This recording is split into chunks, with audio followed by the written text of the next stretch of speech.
Welcome to The Debate, where we analyze substantive disagreements arising from critical developments in the material.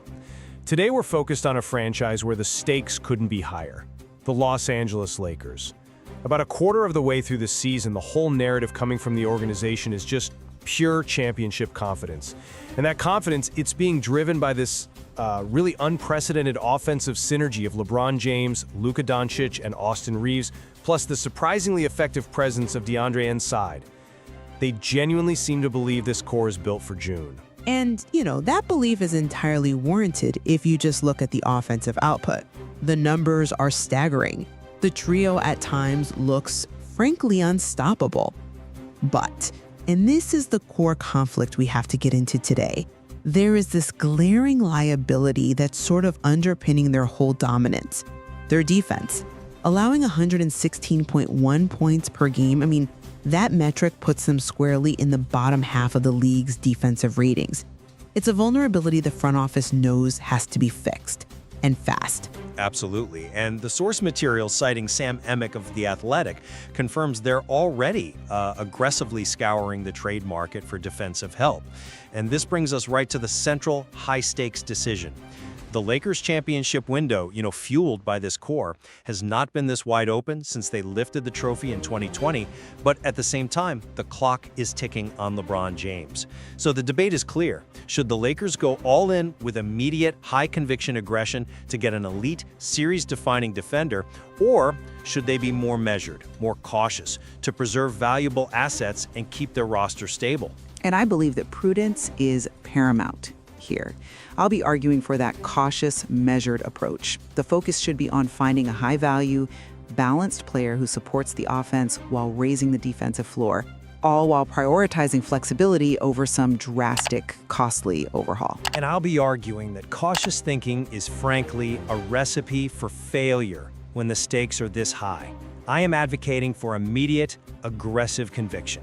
You have to maximize this unique, fleeting opportunity, regardless of the cost in future assets, because the real cost is failing to win a championship when it's right there in front of you. My whole position really rests on the primacy of the championship window. The Lakers have to make a decisive, high-impact move now, because time, specifically the remaining prime years of LeBron James, is the single most precious resource they have.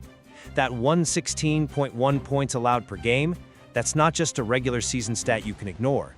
It's a structural liability. It's a target that playoff teams will ruthlessly exploit. We've seen this movie before. Offense wins you games, but defense is what wins you championships. I understand the urgency, I do, but let's not mischaracterize the challenge ahead of them. To get this team from a potent contender to a genuine champion, you just can't settle for marginal improvement.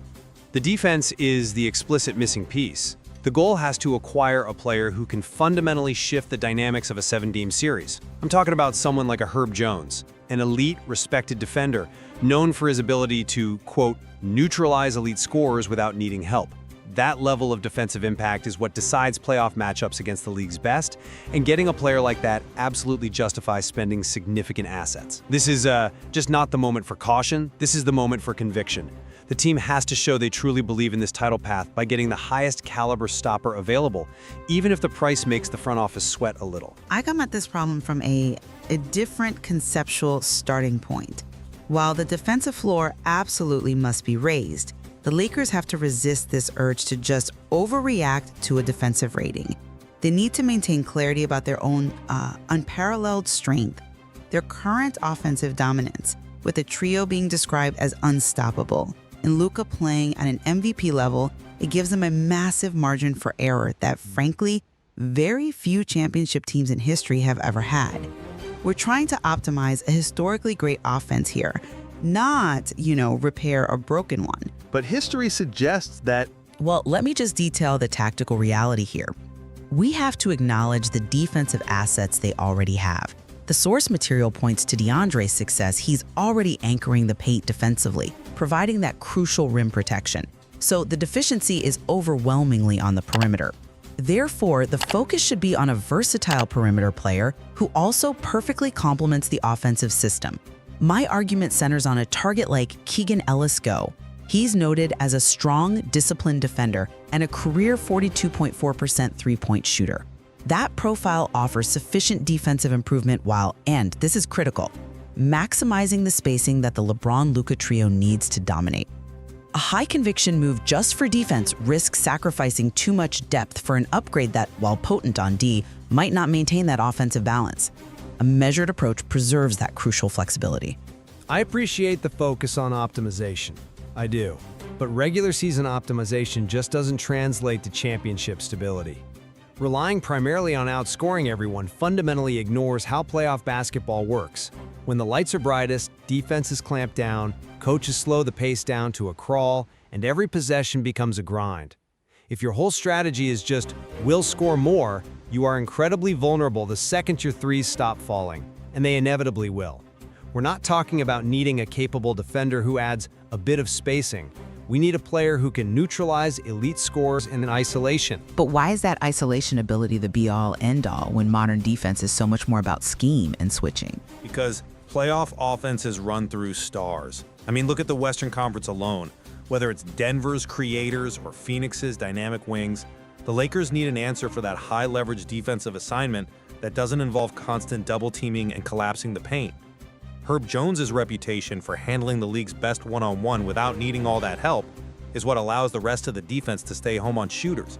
That ability is just priceless in a tight Game 5 when your own offense is completely stagnant. That's a compelling point on isolation defense, but I'd argue that these singular stoppers are becoming less important than defensive discipline and collective function.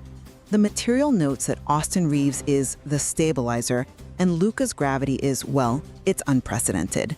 This whole ecosystem demands perfect spacing. The defensive floor only needs to be raised to, say, league average, not top free, precisely because their offense is historically good. A guy like Gobi, with his superior career 42.4% shooting, he's a weapon that stops teams from hiding bad defenders on the weak side.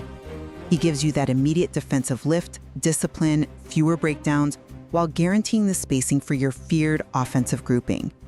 Sacrificing that proven elite offensive fit for a specialist whose offense might vanish is a dangerous trade-off. It compromises the very strength we're trying to protect. So you're basically arguing that good enough is good enough for a championship team. I just vehemently disagree. In the West, with this little margin for error, good enough gets you to the conference finals. It doesn't win you the title. Okay, let's move to the second point then. The urgency and the cost. I'm sorry, but I just don't buy that the immense asset cost for an elite stopper is justified, especially in this market. You are prioritizing the now so much that you're willing to mortgage the future. We're talking about the widest window this team has had since 2020. If it's truly that wide open, why risk destabilizing the entire thing and emptying the asset cupboard, all the picks, the young players, the Kings or Pelicans might give up, for one elite defender when a highly reliable 3-and-D guy is available for a lower price? I'm just not convinced by that because it ignores the explicit context here. The clock is ticking on LeBron. This isn't about setting up the team for the next 5 years. It's about maximizing this specific, maybe 2-year window where Luka and LeBron are both at this level. The Lakers are not aiming for a long playoff run. They're targeting a championship now.